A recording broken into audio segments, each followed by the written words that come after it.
नमस्कार, ताल ठोके में आप सभी का बहुत बहुत स्वागत है। ये बहस का नंबर 1 शो है। आपके साथ हूं मैं रोबिका लियाकत। आज का मुद्दा ये कि क्या किसान अब राजनीतिक दलों के लिए अन्नदाता नहीं बल्कि वोट दाता हो गया है। एक तरफ पुलिस की गोली से 5 किसानों की मौत पर बैकफुट पर आए मध्य प्रदेश के मुख्यमंत्री शिवराज सिंह चौहान भोपाल के दशहरा मैदान में उपवास कर रहे हैं और कह रहे हैं कि किसानों की समस्याओं को समझने के लिए वो वहीं से काम कर रहे हैं।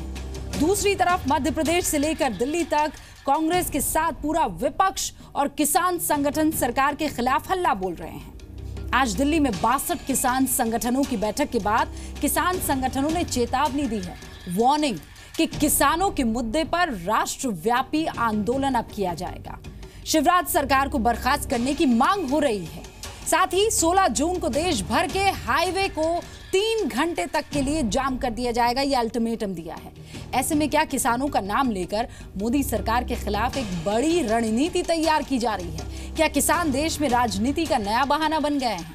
अभी मध्य प्रदेश और महाराष्ट्र के साथ 7 राज्यों में किसानों के नाम पर आंदोलन हो रहे हैं। सवाल ये है कि क्या ये आंदोलन सिर्फ किसानों को उनके उत्पाद का उचित मूल्य दिलाने, कर्ज में डूबे छोटे किसानों की मदद करने जैसी मांगों के लिए है, या फिर इसके पीछे कोई सोची समझी राजनीतिक साजिश भी है? किसान आंदोलन के दौरान, मध्य प्रदेश में हुई हिंसा के दौरान कुछ कांग्रेस नेता टीवी कैमरास पर माहौल बिगाड़ते हुए दिख रहे थे। सवाल ये कि आखिर ये किसान आंदोलन का हिस्सा कैसे हो सकता है? सवाल ये भी कि बीजेपी सरकार जब मध्य प्रदेश में शिवराज सरकार के दौरान देश भर में सबसे ज्यादा कृषि विकास का दावा आंकड़ों के जरिए होता है, तो फिर वो कौन सी वजह है कि उनके राज्य में किसान इस तरह से आंदोलन कर रहे हैं? सवाल तो यह भी कि जब किसान आंदोलन के जरिए प्रदेश का माहौल बिगड़ा है, तो मुख्यमंत्री शिवराज सिंह उपवास के जरिए क्या संदेश देना चाहते हैं? क्या उपवास से प्रदेश का प्रशासन संभलेगा? क्या उपवास से किसानों की समस्याएं हल हो जाएंगी? क्यों ना कहा जाए कि आज किसान हर एक दल के लिए सिर्फ और सिर्फ राजनीति की फसल बन के रह गया है। खास मेहमान हमारे साथ बने हुए हैं, उनसे आपको इंट्रोडक्शन आपका करवाऊंगी, लेकिन उससे पहले ये रिपोर्ट देख लीजिए।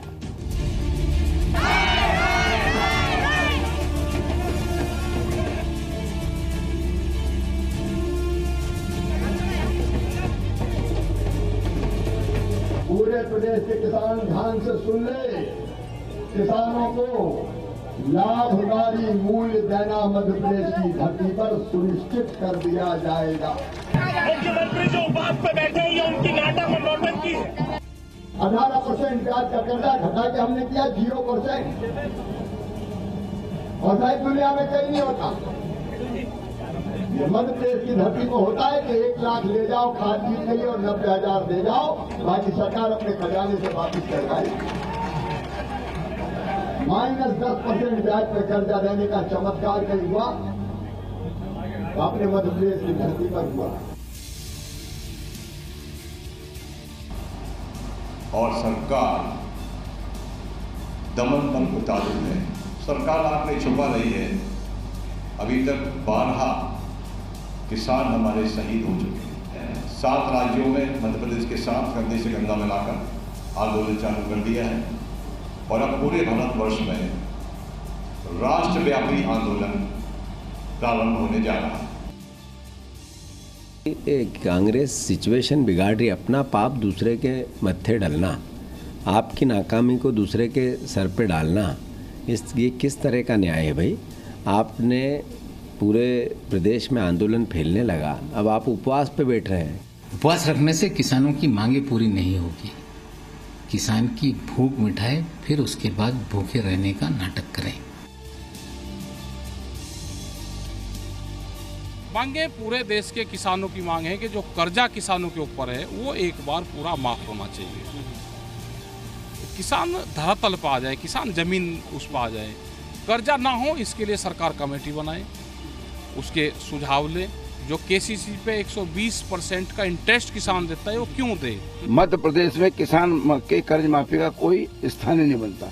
इसलिए नहीं बनता कि हमने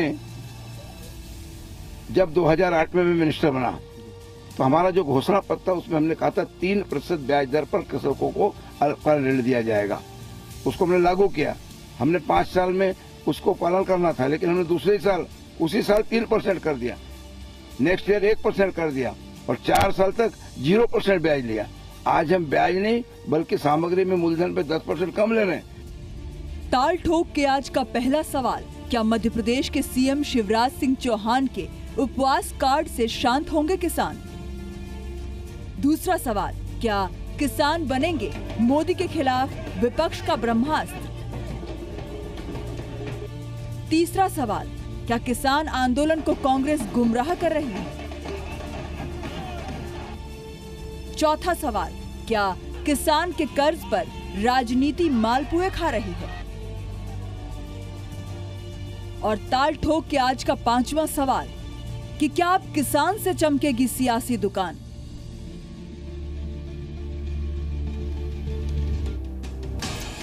और इस पर बातचीत करने के लिए हमारे साथ डॉक्टर पात्रा, संबित पात्रा बीजेपी के प्रवक्ता है, बीजेपी सेंट्रल कमेटी में ओडिशा का प्रतिनिधित्व करते हैं। बहुत बहुत स्वागत है डॉक्टर पात्रा आपका। अजय दुबे साहब कांग्रेस के प्रवक्ता हैं, सर आपका भी बहुत बहुत स्वागत है। विजय सरदाना साहब यहाँ पर अर्थशास्त्री हमारे साथ जुड़े हुए हैं नोएडा स्टूडियो में, एक निजी कंपनी के food security and agri business department के हेड है। सुधीर पुष्पेंद्र सिंह साहब किसान शक्ति संघ के अध्यक्ष है। आप दोनों का बहुत बहुत स्वागत है, किसानों से जुड़े मुद्दे उठाते रहते हैं। शुरुआत में आप सबको 1.5 मिनट का मौका मिलेगा और शुरुआत डॉक्टर पात्रा मैं आप ही से कर रही हूं। सर, मध्य प्रदेश में सरकार आपकी है, आप प्रशासन चलाएं या उपवास करें? उपवास से हल हो जाएगा? वहां केजरीवाल उपवास करते हैं तो आप खिल्लियां उड़ाते हैं कि भाई आप उपवास करेंगे तो काम कौन करेगा। आज यही काम शिवराज सिंह चौहान कर रहे हैं। नहीं, जहाँ तक उपवास का सवाल है, उपवास तो उन्होंने एक इस दृष्टिकोण से किया है कि कानून की व्यवस्था ठीक हो और शांति बहाली हो, लोगों को अपील किया है। जहाँ तक काम करने का सवाल है, मैं वो 7 पॉइंट या 8 पॉइंट गिनवाता हूँ जो काम उन्होंने अपने कार्यकाल में किया हुआ है। नंबर 1, आपको जान के खुशी होगी कि मध्य प्रदेश वह स्थान है पूरे भारतवर्ष में जहां कृषि दर सबसे अधिक है, लगभग 20 से 25% तक है।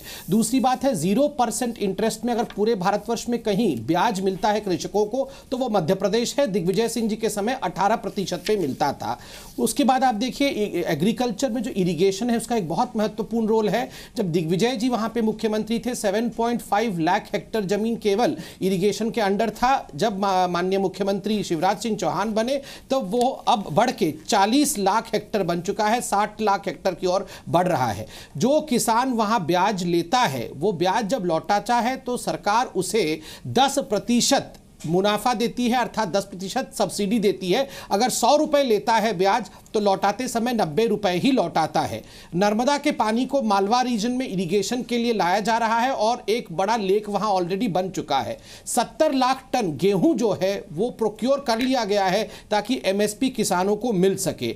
जो कांदा अर्थात प्याज होता है उसको खरीदने की कीमत पिछले साल 6 रुपए थी, किसानों के डिमांड पर उसे अब 8 रुपए कर दिया गया है प्रति किलो। प्राइस स्टेबलाइजेशन फंड के नाम पे 1000 रुपए का कोष निर्धारित किया गया है। 10 ठीक है सर, अगर इतनी सारी चीजें हैं तो मेरा किसान, इस देश का किसान क्यों हड़ताल कर रहा है? क्यों वो गोलियों के आगे आ रहा है? क्यों उसको अपने खेतों को छोड़कर और ये कुंभकर्णी नींद से जगाने की कोशिश करनी पड़ रही है सरकार को? अगर इतना कुछ हो रहा है तो ये पेपर में है, ये जमीन पर क्यों नहीं नजर आ रहा है साहब? ये एक सीधा सा सवाल है। अब दुबे साहब, अब सवाल मेरा आपसे है, आप किसानों की खेती, उनकी जमीन, उनकी फसल को मजबूती देने के लिए आए हैं या राहुल गांधी को मजबूती देने के लिए आज किसानों के साथ खड़े नजर आ रहे हैं? रूबिका जी, मुझे इस बात का संतोष होता जो आपके राज्य का जी न्यूज़ तो दिखाया लेकिन आपने नहीं दिखाया कि भारतीय जनता पार्टी के चुने हुए प्रतिनिधि आंदोलन में हिंसा भड़काने के लिए हथियार बांट रहे हैं। एक बात। दूसरी बात, प्रारंभ की इन्होंने, ये कृषि मंत्री ने भी कहा कि हमने 0% रेट ऑफ इंटरेस्ट पर किसानों को लोन दिया। आपको जानकर आश्चर्य होगा 52,000 करोड़ रुपए का आउटस्टैंडिंग क्रेडिट है। ये स्कीम सिर्फ कोऑपरेटिव बैंक के लिए और कोऑपरेटिव बैंक का आउटस्टैंडिंग क्रेडिट सिर्फ 7,000 करोड़ रुपए है और वो भी मियाद निकल जाने के बाद 9 और 10% रेट ऑफ इंटरेस्ट पर किसानों से चार्ज किया जा रहा है। इतनी भीषण समस्या देश में आखिर क्यों बनी? वो इसलिए बनी कि इतना बम्पर उत्पादन होने के बाद भी मोदी सरकार ने विदेशों से गेहूं को इंपोर्ट कर लिया और जो प्रिक्योरमेंट था गेहूं का वो इस साल 56 लाख मेट्रिक टन कम किया। दाल का जो उत्पादन है वो 22.40 मिलियन टन, जितनी दाल चाहिए उतना उत्पादन हुआ, मगर 54 लाख टन दाल का आयात कर लिया और प्राइस क्रैश हो गए, किसानों को लागत का मूल्य नहीं मिला। जहां तक मध्य प्रदेश का प्रश्न है तो क्या चल रहा है मध्य प्रदेश में जान लीजिए। 21 लाख कृषि पंपों पर ये कहते हैं कि 10 महीने 8 घंटे तक किसान पंप चलाता है और उसके बिल का मूल्यांकन करके 6,000 करोड़ रुपए की सब्सिडी का मध्य प्रदेश में घोटाला कर रहे हैं। 4,000 करोड़ रुपए के बजट एलोकेशन में सिर्फ 780 करोड़ रुपए खर्च करते हैं और कहते हैं केंद्रीय योजनाओं का फंडिंग पैटर्न चेंज हो गया। अरे सर, इसका दूसरा तरीका भी तो है। आपके करेरा के विधायक शकुंतला खटीक जाके कहती है कि जाओ आग लगा दो थाने में। आपने देखा कि किस तरीके से आपके दूसरे जो नेता हैं वो भी इसको वायलेंट बनाने की कोशिश कर रहे हैं। आप बीजेपी के जनप्रतिनिधियों का चलाइए तो सही, हथियार बांट रहे हैं आंदोलन के लिए। ठीक है, आप हमें वो वीडियो दीजिए। आपके मध्य प्रदेश के चैनल ने चलाया दीजिए बबली दरबार का वीडियो। अबे जी, वो तस्वीर आप मुझे दीजिए। आपके पास है, मध्य प्रदेश के चैनल ने चलाया है। अगर ये तस्वीरें हैं मध्य प्रदेश के जी न्यूज ने कल दिन भर चलाया है, मैं बधाई देता हूं। ठीक है, बहुत बढ़िया। और वो किसका है? एसएल ग्रुप का ही है सर। हम सब एक ही हैं, सिस्टर कंसर्न है। जी, इसीलिए इस बात को समझिए आप। बहरहाल विजय सरदाना जी, अब मैं आपसे पूछना चाहती हूँ, आप वो वीडियो जरूर दीजिएगा और वीडियो दे देने के बाद वहां हथियार बांट रहे हैं तो आप थाने में आग लगा देंगे, इसको इज इक्वल टू नहीं कर सकते हैं आप, बाय द वे। लेकिन विजय सरदाना जी, ये आप मेरे साथ बहुत टाइम से जब हमने डिबेट किए विजय जी, और खासकर डीमोनेटाइजेशन जब हो रहा था वो मुद्दा, मुझे याद है आपने सबसे ज्यादा चिंता इसी चीज को लेकर जताई थी कि देखिए फसल जब खड़ी हो जाएगी और जब उसे बेचने की बारी आएगी उसके लिए सरकार को तैयारी करनी चाहिए। और अभी दिख रहा है कि डीमोनेटाइजेशन एक बहुत बड़ा फैक्टर है। इसके अलावा देखिए, मैं सीधी सी बात करता हूं कि एग्रीकल्चर हिंदुस्तान में एक राजनीतिक एक्टिविटी है, ये इकोनॉमिक एक्टिविटी नहीं है। इसलिए जब भी हम किसान की बात करते हैं उसमें राजनीति इन्वॉल्व हो जाती है और अक्सर किसान की बात चुनाव के आसपास होती है। अब 2 साल रह गए नेशनल चुनाव में, तो निश्चित रूप से बातें होंगी और बढ़ेगा आने वाले समय में। मेरा सिर्फ सत्तारूढ़ दल से और बीजेपी से निवेदन ये है कि आपने 2014 के अपने घोषणा पत्र में एग्रीकल्चर पे बड़ी अच्छी बातें कही थी। बहुत अच्छा लगा था पढ़ के कि कोई पहली बार सोच लेके एग्रीकल्चर को बदलने की दृष्टि से आ रहा है। लेकिन अगर मैं ये कहूं कि बीजेपी अगर अपना मैनिफेस्टो ही इंप्लीमेंट कर देती तो आज ये मुसीबतें किसान की नहीं होती। सिंपल सी बात थी कि 50% हम कॉस्ट ऑफ प्रोडक्शन से ऊपर आपको पैसा देंगे, ये बीजेपी के मैनिफेस्टो में लिखा हुआ है। ये किसान की मांग नहीं है आज, ये बीजेपी का मैनिफेस्टो कहता है। कोई भी चाहे डाउनलोड करके बीजेपी की वेबसाइट से पढ़ ले। लेकिन 4 महीने बाद जाके बीजेपी सरकार ने, मोदी साहब की सरकार ने सुप्रीम कोर्ट में हलफनामा दिया कि ये हम कर नहीं सकते, कॉस्ट ऑफ प्रोडक्शन से ऊपर 50% अब दे नहीं सकते। तो क्या आपने जब ये अपने आंकड़े रखे थे मैनिफेस्टो में, तो क्या सिर्फ राजनीतिक दृष्टि से थे या कुछ करने की भी नीयत थी? ये बहुत चिंता की बात है कि क्या हम किसानों को सिर्फ वोट बैंक ट्रीट करेंगे या इस देश के माननीय सिटीजन के रूप में कभी स्वीकार करेंगे? ये चिंता है मेरे को, और ये हमें बदलना पड़ेगा। इन्वेस्टमेंट्स की बात है, पॉलिसीज की बात है, आज हम फूड प्रोसेसिंग की बात कर रहे हैं। हर जगह पे पॉलिसी की हालत खराब है और आज तक बीजेपी की एग्रीकल्चर पॉलिसी नहीं आई है। ये हमें समझना पड़ेगा। डॉक्टर पात्रा, ये सारे सवाल बहुत वाजिब है और इसका जवाब दीजिए, क्योंकि अमित शाह खुद ये कहते थे कुछ चीजें तो जुमला थी, तो क्या ये वाकई जुमला थी, इसीलिए चीजें नहीं हो पा रही हैं? चौधरी साहब, मेरा आपसे सवाल है, ये आंकड़े तो देखिए तो रूह कपाने वाले आंकड़े हैं सर। जिस देश में 60% से ज्यादा की आबादी खेती में अपना सब कुछ झोंक देती है, अपनी जिंदगी, अपनी मेहनत, उस देश में किसान आत्महत्या करते हैं 8,007, खेती और मजदूर उसमें 4,595 हैं। कुल आत्महत्याएं हैं, ये मैं आपको जो बता रही हूँ, कुल आत्महत्या 12,602, ये एनसीआरबी का आंकड़ा है 2015 का सर। बिल्कुल, असली आंकड़ा तो ये है रूबिका जी कि पिछले 20 सालों में लगभग 3.5 लाख किसानों ने आत्महत्या इस देश में कृषि में जो है की है, कृषि के कारणों से की है। अब यदि हम जो आपने 60% या 55% लोग निर्भर हैं खेती पर, आज़ादी के समय भी इतने ही थे और आज भी इतने ही हैं।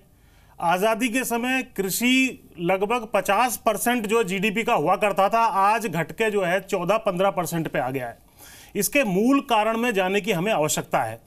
इसके मूल में ये है कि जो एमएसपी बढ़ानी चाहिए जिस प्रोपोर्शन में, उस प्रोपोर्शन में किसी सरकार ने आज तक नहीं बढ़ाई।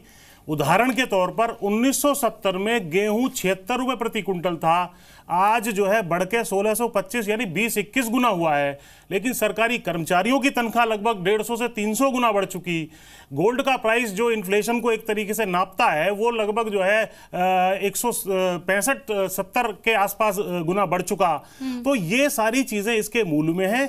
इसके लिए जो इन्होंने मैनिफेस्टो में वायदे किए थे, जिससे संबित पात्रा जी लगातार बचते रहे हैं और आज भी डायरेक्ट जवाब आपको नहीं देंगे, मैं गारंटी दे रहा हूं कि फसलों की लागत का 1.5 गुना मूल्य जो आपने कहा था और आपने ढोल पीट के प्रधानमंत्री जी भी पूरे देश में कहते फिरे थे, वो आपने आज तक 3 साल बीत गए नहीं दिया। इसकी वजह से ही किसानों का लगभग 5-6 लाख करोड़ का नुकसान तो हो चुका है।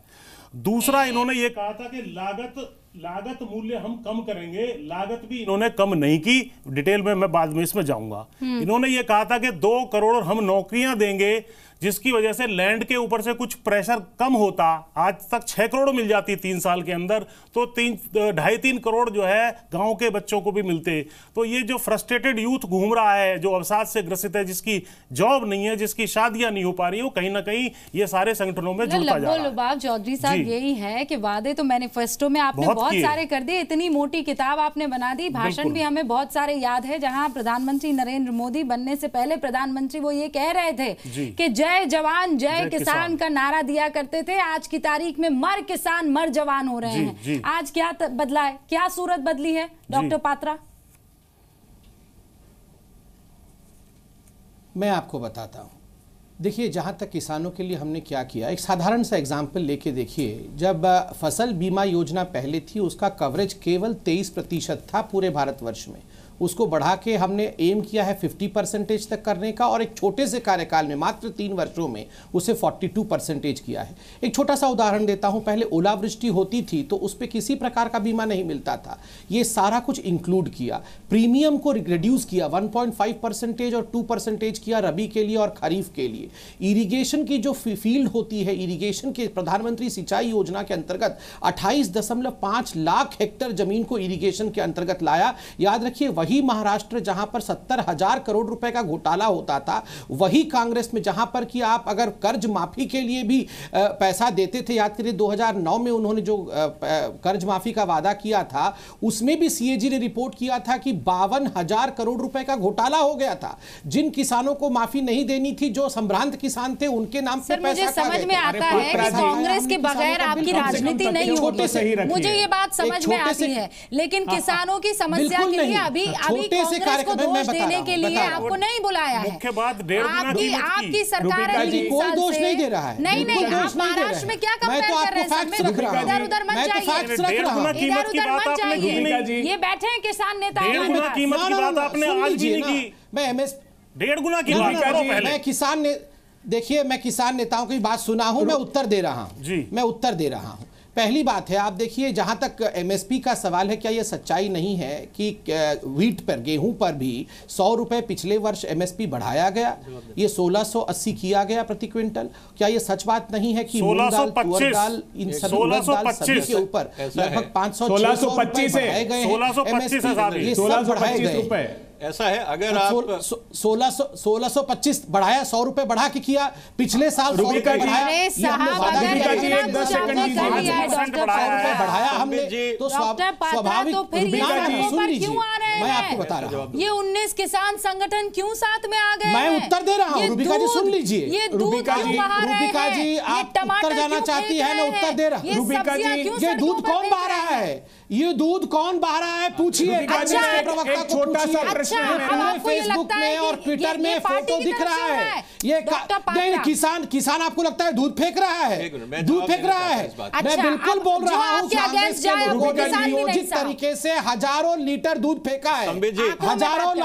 हजारों लीटर दूध कांग्रेस के कार्यकर्ताओं ने फेंकवाया है और फेंका है, बाकायदा झंडा लगा के। अरे किसानों का अपमान मत कीजिए। मैं आपको बता रहा हूँ, मेरा एक निवेदन है, मेरा बिल्कुल अपमान नहीं कर रहा है। मैं आपको, आप सुन लीजिए, अगर सभी लोग एक साथ बोलेंगे, सभी लोग एक साथ बोलेंगे तो नहीं हो पाएगा। क्या कहना चाहते हैं? सवाल पूछा, मैं उत्तर दे देता हूं। आप मुझे ये बताइए, आप क्या कहना चाह रहे हैं कि ये किसान नहीं है जो सड़कों पर उतरे हैं? मैं तो जो फिर- कहना चाहता हूं आप सुनेंगी तो शिवराज बता सिंह दूंगा। चौहान उपवास क्यों कर रहे हैं? आप करे ये बताइए उपवास? क्या किसान कभी तो हिंसक फिर हो सकता फिर है? पॉलिटिक्स हो रही रूबिका है। जी आप बताइए, क्या किसान कभी हिंसक हो सकता है? क्या किसान मार सकता है किसी को? क्या सर, किसान मजबूरी निहत्थे लोगों पे समझते हैं पत्थर आप? फेंक सकता है? मेरा मानना है कि नहीं आत्महत्या कर करता सकता है है। किसान। अरे जब सरकार खरीदारी हिंसक हुई क्या है, करेगा? 7 लोगों के सीने में गोलियां किसने उतार दी? पात्रा जी, कभी किसान नहीं कर सकता है। सरकार को हिंसक होने का अधिकार है। हिंसा एक करता सेकंड, है अभय जी रुकिए। या हिंसा तो कर सकता सरकार है? के पास अभय जी, अधिकार है एक हिंसा सेकंड, करने का। आप अभय जी, एक दिखा सेकंड तो रही रुकिए। हैं, आप दिखा तो रही हैं, वहां डॉक्टर कांग्रेस के एमएलए पात्रा, भड़का रही हैं। डॉक्टर पात्रा, डीपी धाकड़ है जो अगर वो कांग्रेस का किसान जो नहीं कांग्रेस है। का लीडर है, वो क्या कह रहा है? डॉक्टर आओ पात्रा, देखो ना सुनिए एक ताओ, सेकंड आप। आग लगा दो। डॉक्टर पात्रा, अगर वो किसान नहीं है, आपको लगता है कोई साजिश रच रहा है, तो जेल में बंद कीजिए ना। आप जिसकी तरफ इशारा कर रहे हैं हमें समझ में आता है, हम समझदार हैं। कर तो रहे हैं। कांग्रेस है और कांग्रेस बिल्कुल कर रहे हैं। तो जीतू 18 पटवारी को लोगों के डालिए, खिलाफ शकुंतला 18 लोगों के खिलाफ खटीक को केस डालिए भी जेल दर्ज के हो गया पीछे। है। वो जा तो क्यों रहे नहीं हैं जेल कर रहे हैं ये में, काम आप? जा तो रहे हैं वो जेल में। अगर ये सब के ना सब ना वो किसान जा रहे हैं, नहीं वो जाएंगे ये जेल सब में, उनके किसान है खिलाफ सर। केस दर्ज हो गया है। ये सब किसान नहीं है, आप ये कह रहे हैं? ये इनमें से कोई भी किसान नहीं है जो सड़कों पर उतर आया है? नहीं, ये जीतू पटवारी किसान है। अरे ये सर, जीतू एक पटवारी जीतू और पटवारी शकुंतला जी उसको हटा किसान दीजिए है। साइड में। जैसे रॉबर्ट एक वाड्रा शकुंतला किसान है, खटीक वैसे ये उसको किसान हटा है। दीजिए साइड में। बाकी क्या हटा क्यों दे? बाकी ना एक क्यों नहीं हटा क्यों दे? बाकी नहीं हटा क्यों दे? ये सर, आग उनको लगाने आप की बोल बार-बार रहा है। उजागर अरे कर रहे हैं। आपके हटा दे भाजपा साइड के में। नेता हथियार बांट रहे हैं Sambit Don't beat Patra around ji, the bush। उन पर अब- क्या एक्शन लिया अब आपने? विजय सरदाना जी कहाँ कुछ कौन आंकड़ों के हथियार जरिए बांट आपसे रहा है सवाल साहब? पूछेंगे। नहीं, सुनिए कौन डॉक्टर हथियार पात्रा। बांट रहा है? कोई हथियार नहीं बांट रहा है। देखिए, नहीं, संबित- अरे आप कल पूछिए दिन सवाल भर तो वीडियो जवाब भी चला है दीजिए। आपके तो मैं तो नेता का। आंकड़ों के जवाब दे रहा हूँ। अभय जी एक सेकंड। हाँ संबित जी कहाँ पे वीडियो चला है? संबित जी मेरा राहुल जी के घर में वीडियो चल रहा होगा। सर, ये राहुल, सोनिया, कांग्रेस, ये सब अरे आप दीजिए। जी न्यूज़ पर आज चला है, किसानों को जी लेकर न्यूज़ पर आपको चला जवाब है। देना है। आज किसानों को लेकर उस पर जवाब देना है। आज कौन जी कोई न्यूज़ में तो चल नहीं पॉलिटिक्स रहा है? मेरे होगी, सामने तो डॉक्टर चल नहीं रहा है पात्रा। वहां पे कोई वीडियो। डॉक्टर पात्रा, नहीं होगा, रहने दीजिए, नहीं हो पाएगा ये अभी। संबित जी आपने एक बड़ी अच्छी बात कही थी कि हमने एमएसपी तो बढ़ाया ना 50 वो जी रुपए, न्यूज़ 100 तो रुपए। आपके दूसरे प्रवक्ता कर रहे हैं, मैं थोड़ी आपके बोल रहा हूं। सामने कुछ आंकड़े रखता हूं कि आप पिछले 5 साल का आंकड़ा उठा के देखिए इस देश का इन्फ्लेशन कितना हुआ और एवरेज आपने जो एमएसपी बढ़ाया वो कितना हुआ। आप ही के सरकारी आंकड़े कहते हैं कि ऑन एन एवरेज इन्फ्लेशन 8 से 12% रहा पिछले 4 साल में। एवरेज कंज्यूमर प्राइस इंडेक्स की मैं बात कर रहा हूं। आपने जो एमएसपी बढ़ाया वो करीब एवरेज 4% बढ़ाया। इसका मतलब ये है कि किसान गरीबी में जा रहा है, गरीबी से बाहर नहीं निकल रहा है, क्योंकि उसकी लाइफ का इन्फ्लेशन तो है 8 से 12% और आप उसको कंपनसेशन दे रहे हैं 4%। अब मुझे बताइए कि क्या किसान की खुशहाली होगी या किसान गरीबी में जाएगा? मैं आंकड़ों की बात करूं और दोनों सरकारी आंकड़े हैं। आप सीएससीपी की रिपोर्ट उठा के देख लीजिए और साथ ही साथ आप एनएसएसओ का इन्फ्लेशन डेटा देख लीजिए। कुल मिला के जो आपकी एमएसपी पॉलिसी है, मैं आपकी बीजेपी की नहीं, मैं भारत सरकार की बात कर रहा हूं, चाहे आपके समय रही हो या कांग्रेस के समय रही हो, आने वाले समय में भी आप एमएसपी पॉलिसी को जस्टिफाई नहीं कर पाएंगे। ये बहुत ही गलत पॉलिसी साबित होगी आने वाले समय में। ये आज मौका है जब भारत सरकार को अपनी कमोडिटी प्राइसिंग, खासकर एग्रीकल्चर कमोडिटी प्राइसिंग की अप्रोच को बदलना होगा। अगर आप हर साल 4-4, 5-5% भी अगर एमएसपी बढ़ाएंगे, आपका माल खरीदने वाला कोई नहीं रहेगा। उसके लिए आपको पूरा ध्यान टेक्नोलॉजी में देना पड़ेगा, किसानों के इंफ्रास्ट्रक्चर पे देना पड़ेगा, जिस पे सरकार ने कोई काम नहीं किया है। नहीं, एक सेकंड, कोई काम नहीं किया है। और इंश्योरेंस की जहां तक आपने बात करी, एक मेरी बात पूरा होने दीजिए। इंश्योरेंस की आपने बात करी, इंश्योरेंस कब मिलता है? जब किसान की फसल बर्बाद हो जाती है। आप कह रहे हैं कि ये सरकार इंफ्रास्ट्रक्चर पे काम नहीं कर रही है। आप मुझे बताइए एग्रीकल्चर इंफ्रास्ट्रक्चर पे काम कर रही है। आप मुझे बताइए एग्रीकल्चर इंफ्रास्ट्रक्चर वेयर हाउसिंग पे कितना पैसा लगाया? सबसे ज्यादा काम किया है। मेरा सवाल सुनिए, आप मेरा सवाल नहीं सुना आपने सर। लगाया है मनरेगा के माध्यम से 48,000 करोड़ रुपया। सर मेरे को ये बता दीजिए, मैं आपसे ये पूछ रहा हूं के लिए ये सरकार काम नहीं कर रही है। जी मेरे सवाल का जवाब ये नहीं है, मेरा सवाल आपने सुना ही नहीं। कितना आपने एग्रीकल्चर इंफ्रास्ट्रक्चर? मैं आपका सवाल सुना हूं साहब। नहीं सुना आपने। मेरी बात एक बार एक लाइन पूरा करने दीजिए। इंफ्रास्ट्रक्चर के बारे में आप सवाल ही नहीं सुनना चाह रहे। क्यों भाग रहे हैं? आप सवाल ही नहीं सुन रहे। सवाल से क्यों भाग रहे? सवाल सुनिए एक सेकंड। आप मुझे ये बताइए, सुनिए आप सुनिए। मेरा सवाल बहुत सीधा सा है। पिछले 3 साल में एग्रीकल्चर स्टोरेज फैसिलिटी कितनी क्रिएट हुई? मेरा सीधा सवाल है जो किसानों से डायरेक्ट रिलेटेड है।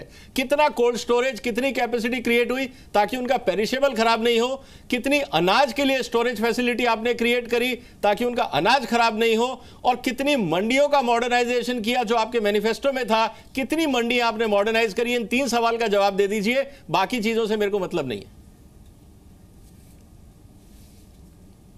ठीक है, सुन लीजिए। पहली बात है जहां तक इंफ्रास्ट्रक्चर का, और जो 3 सवाल आपने पूछा है, आप ये बात मानेंगे कि चाहे किसान का उत्पादन गांव के किसी भी कोने में हो और उसको कोल्ड स्टोरेज तक पहुंचना है, तो सबसे पहला विषय जिस पे ध्यान देना है वो सड़क पे है। मतलब तब तक वो सड़ता रहेगा, ऊपर सबसे ज्यादा एम्फेसिस, ताकि कोल्ड स्टोरेज तक कनेक्टिविटी बढ़ सके, तो वो महत्वपूर्ण है। सड़ता कैसे रहेगा? अगर सड़क ही नहीं होगा, कोल्ड स्टोरेज किसी कोने में बना होगा, सड़क ही नहीं होगा, सर, जहां सड़कें हैं वहां तो बना देते cold store. 39 kilometre per day के हिसाब से बन रही सर, जहां पे ऑलरेडी सड़कें हैं वहां तो कोल्ड स्टोर भी बना सकते थे ना सर। अब आप मुझे सर सुन लीजिए, कांग्रेस के प्रवक्ता मुझसे सवाल कर लेंगे, आप तो सुन लीजिए कम से कम की सरदाना साहब।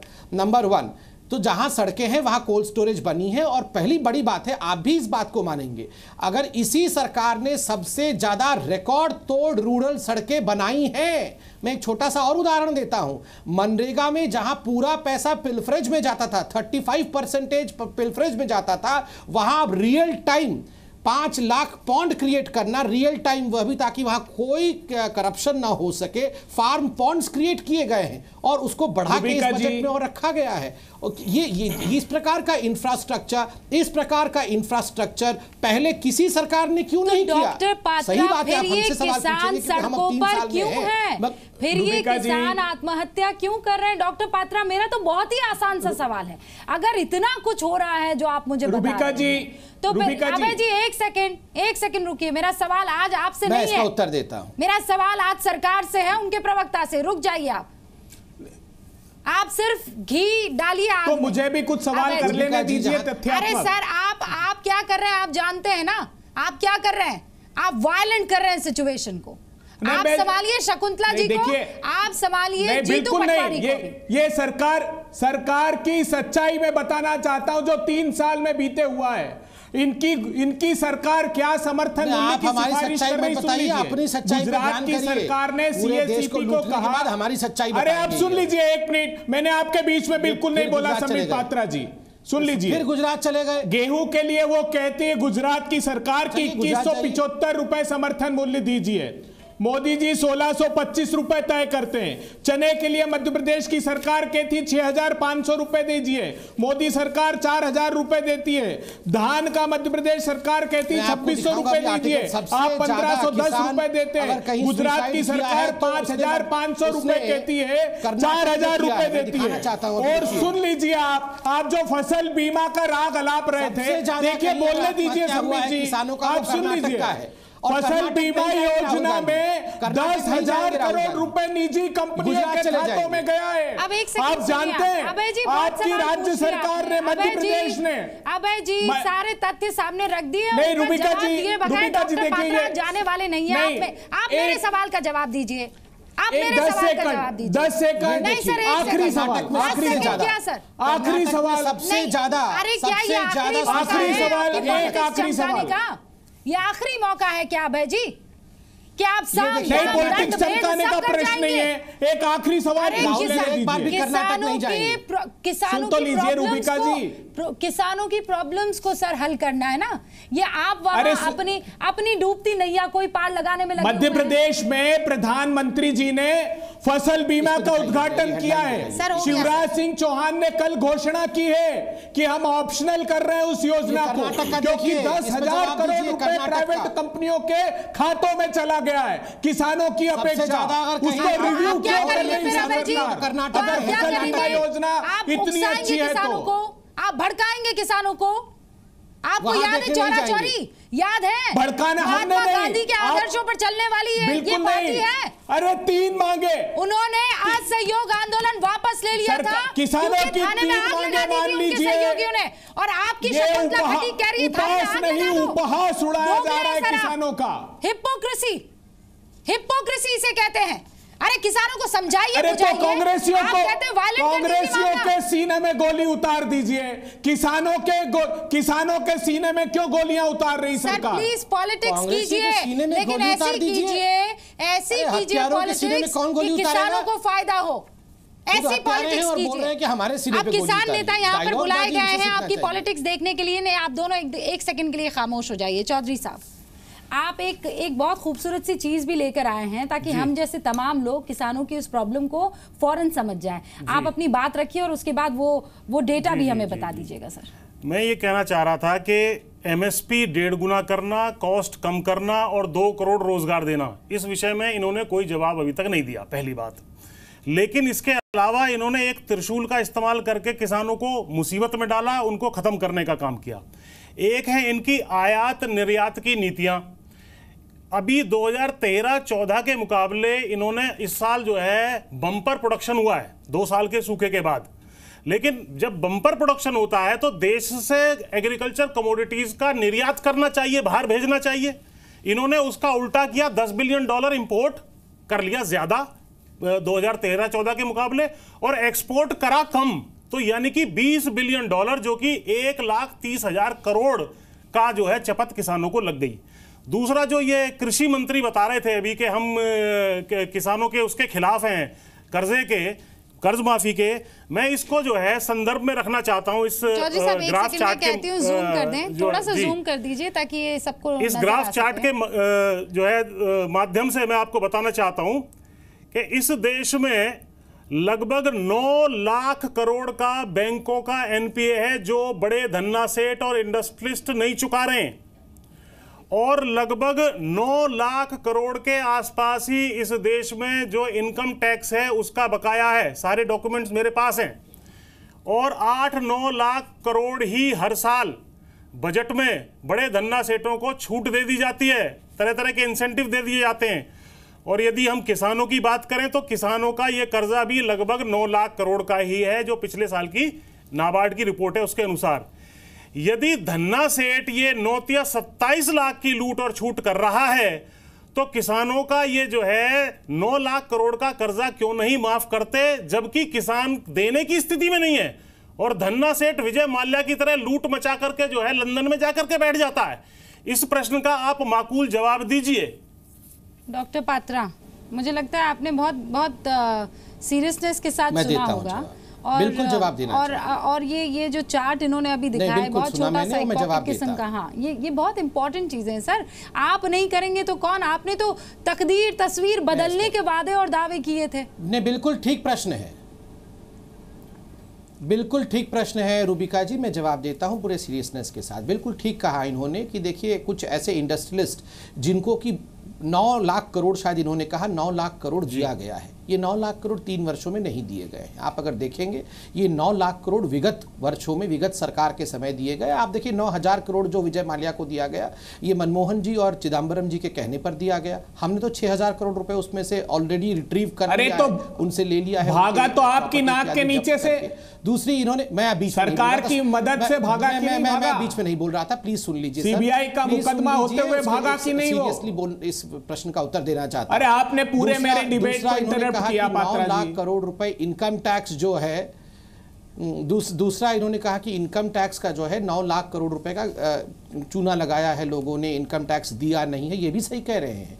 ये पूरे इतने बड़े देश में मात्र 1% लोग इनकम टैक्स देते थे। इसको डिमोनेटाइजेशन के बाद अब देखिए 91 लाख लोगों का हमने बेस बढ़ाया है। इनकम टैक्स जो नहीं देते थे या उसमें घपलती करते थे, इस सरकार ने उन पे शिकंजा कसा है। तो यही मैं बोल रहा हूं, ये पाप करके कांग्रेस चले गए, डिमोनेटाइजेशन के चलते जो भी बेहतर होना था, आपका जो इरादा था वो नेक था, वो साफ था। ये अब पूरा देश बात कर रहा है, इस पर किसी को कोई शक नहीं है, कोई शुबा नहीं है।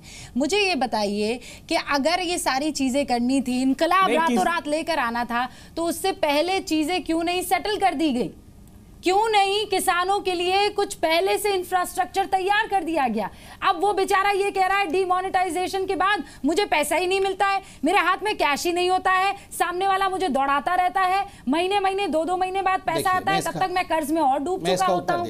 नहीं, इसमें जो हमने प्रोडक्शन किया बम्पर, वही फसलें आपने बाहर से मंगवा ली। इसको जरूर बताइए। में ध्यान में रखते हुए जब मध्य प्रदेश में सर, मैं निजी वाला बात नहीं कर रही हूँ। एक सेकंड, चौधरी साहब एक किसान नेता है, वो अगर कोई सवाल उठा रहे हैं तो मुझे लगता है उस पर ज्यादा तरजीह देनी चाहिए। मैंने ये सवाल भी उठाया था कि ये $20 बिलियन का आयात निर्यात में जो आपने किया है, ये क्यों किया? जो यहाँ पर प्रोडक्शन बम्पर हुआ, आपने जो है 55 लाख टन का गेहूं और इंपोर्ट ड्यूटी जीरो कर दी उस पर। हाँ, 55 लाख टन गेहूं, यहाँ पर रिकॉर्ड उत्पादन है, वहां से 55 लाख टन गेहूं मंगा लिया। समझाइए ना सर, हमको समझाइए। दालें 225 लाख टन उत्पादन रिकॉर्ड हुआ, तो आपने 50 लाख टन वहां से मंगवा ली। अब 20 लाख टन का जो आपने बफर स्टॉक बनाया था वो सड़ रहा है, उसको लेने वाला कोई स्टेट नहीं है। अब आप कह रहे हैं कि फौजियों को खिला दो, मतलब आप जवान के साथ भी जो है वही नीति अपना रहे हैं और किसान के साथ भी अन्याय कर रहे हैं। नहीं, कब कहा?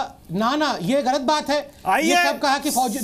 सभी अखबारों कोई उठा नहीं रहा के लिए। बिल्कुल सरकार ने कहा फौजियों को खिला दो। अरे हाँ, ये बात है कि भाई फौज को दो इसको। आपने ये क्यों कहा कि फौजियों को खिला दो? फौजियों को खिला दो, ये रिपोर्ट आई है। देखिए, यही तो रिपोर्ट आई है, यही राजनीति है। अरे सर, रिपोर्ट आई है। कोई रिपोर्ट नहीं आई है। रिपोर्ट है, मैं आपको दिखा दूंगा। मैं आपको दिखा दूंगा। ऐसी कोई रिपोर्ट मैं आपको दिखा दूंगा।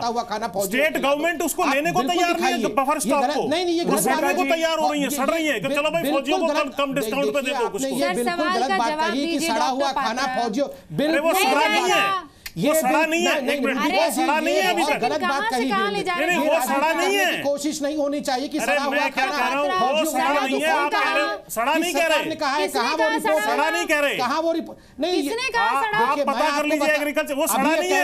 हम कह रहा है और ये फौजियों को खिला दो। अरे यार, सड़ा कब कहा हमने? भाई क्या बात किसने कहा सड़ा हुआ? इन्होंने कहा वो खाना सड़ रहा है। मैंने ये कहा कि उसको लेने को कोई तैयार नहीं है। खिला दो। कहा ना सड़ रहा था? नहीं, सड़ नहीं रहा। मैंने कहा वो 100 रुपए में आपने इंपोर्ट किया, वो सड़ रहा है। मैंने कहा उसको लेने को कोई तैयार नहीं है क्योंकि वो महंगा है। कृपया करके अरे वो महंगा है भाई, वो 100 रुपए से ज्यादा का आपने इंपोर्ट किया है। हम जवाब देंगे, मगर सड़ा शब्द किसी ने इस्तेमाल नहीं किया। हमने कहा कि वो बफर स्टॉक में से उठा नहीं रहा। एक सेकंड, मेरे प्रोड्यूसर ये बता रहे हैं में आप जरूर सवाल पूछे, मगर राजनीति ना करें।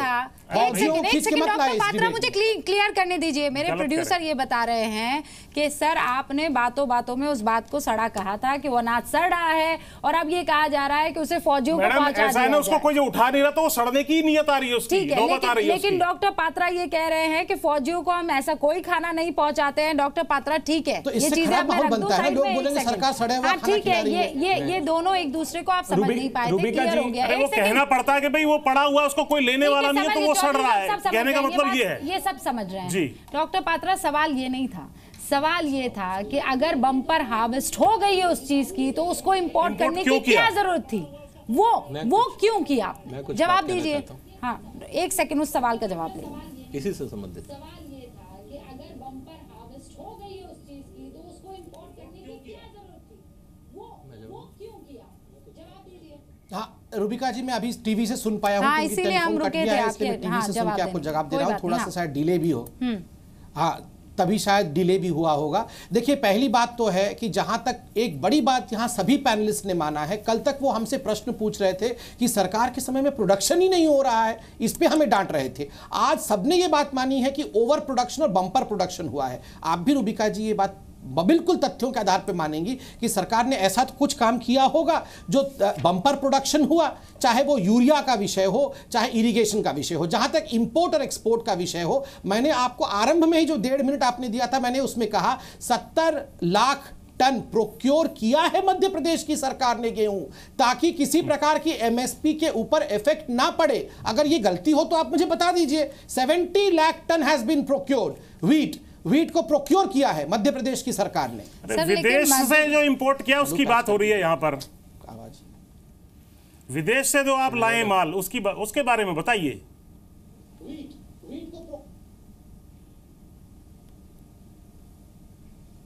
ने कि ये जो प्राइवेट कंपनियां थी उन्होंने एक सेकंड सर, कुछ टेक्निकल प्रॉब्लम हो रही है। हाँ अभय जी, एक सेकंड रुक जाइए, कुछ टेक्निकल प्रॉब्लम हो रही है, वो सवाल का जवाब नहीं दे पा रहे हैं, वो सुन नहीं पा रहे। एक बार फिर से फोन कनेक्ट करूंगी। डॉक्टर पात्रा, मैं आती हूँ आपके पास, और अभय दुबे जी, मैं आपके पास भी आती हूँ। एक सेकंड, इसी से जुड़ता हुआ विजय सरदाना जी कोई बात अपनी रखना चाहते हैं, उसके बाद आप अपनी बात रखिएगा। हाँ सर।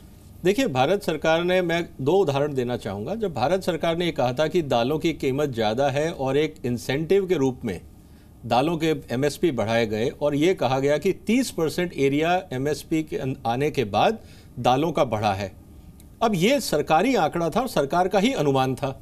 अब सोचने की बात यह है कि जब आपने आंकड़ा खुद घोषित किया सरकार ने, उसी समय आपने कस्टम ड्यूटी क्यों नहीं बढ़ाई?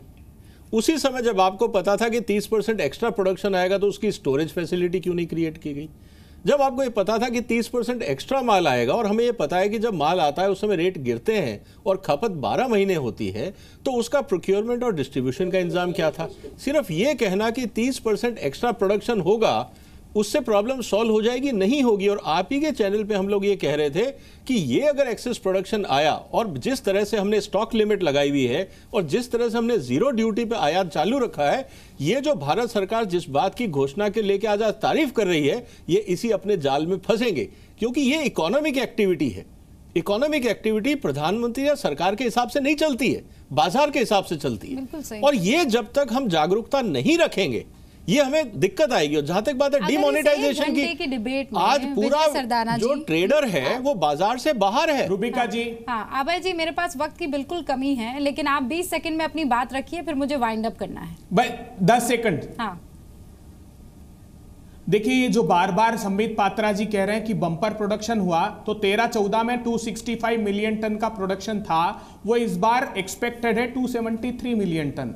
किया क्या है, एक नेक्सस बनाया और नियोजित तरीके से प्राइवेट कंपनियों ने कहा कि वीट का प्रोडक्शन बहुत कम होने वाला है, आप इंपोर्ट ड्यूटी जीरो कर दीजिए, और षड्यंत्र एक नेक्सस बनाकर इंपोर्ट ड्यूटी जीरो की और 50 लाख टन इंपोर्ट कर लिया। दाल भी उसी तरीके से इंपोर्ट की इन्होंने। मैं छोटी सी एक बात बताता हूं आपको, जो ये बार बार कह रहे थे कांग्रेस के समय 550 रुपए से सीधे हमने 1345 रुपए धान का, 630 से गेहूं 1400 रुपए, 1400 रुपए चने से 3100 रुपए, 1360 रुपए अरहर से 4300 रुपए, 200 से 300% तक MSP बढ़ाई, तब प्रोडक्शन बढ़ा। अब दाल की उम्मीद में ये प्रोडक्शन बढ़ा है संबित पात्रा जी। किसान उम्मीद कर रहा था कि फसलों के दाम मिलेंगे, लेकिन उसको पता नहीं था कि एक नियोजित षड्यंत्र जमाखोरों की तरफ से, आड़तियों की तरफ से होगा। इसके कारण ये परिस्थितियां निर्मित हुई है और ये डिमोनेटाइजेशन का डिमॉन्स्ट्रेशन भी है। जब मुझे ये लग रहा है 3 सालों में आप किसानों को बहुत अच्छी तरीके से समझने लग गए हैं। इससे पहले आपने कभी किसानों की परेशानी को नहीं समझा। ये 3 साल में गजब की समझ आप में आ गई है। काश कि 3 साल पहले आ गई होती तो आज मुझे डॉक्टर पात्रा से ये सारे सवाल नहीं पूछने पड़ते, लेकिन आपने ये नहीं किया। और बदहाली हमारे देश की साहब ये है कि बम्पर फसल अगर यहाँ पर एक किसान की हो तो मजे आ जाए, लेकिन अगर सारे किसानों की हो गई तो ये हाल होता है जो आज हो रहा है। खरीदने वाला कोई नहीं रहता है और कोई भी बदलाव इसमें नजर नहीं आ रहा है। सिर्फ और सिर्फ ये अन्नदाता, वोटदाता आज की तारीख में दिख रहा है। बहुत बहुत शुक्रिया आप सभी का मेरे साथ जुड़ने के लिए।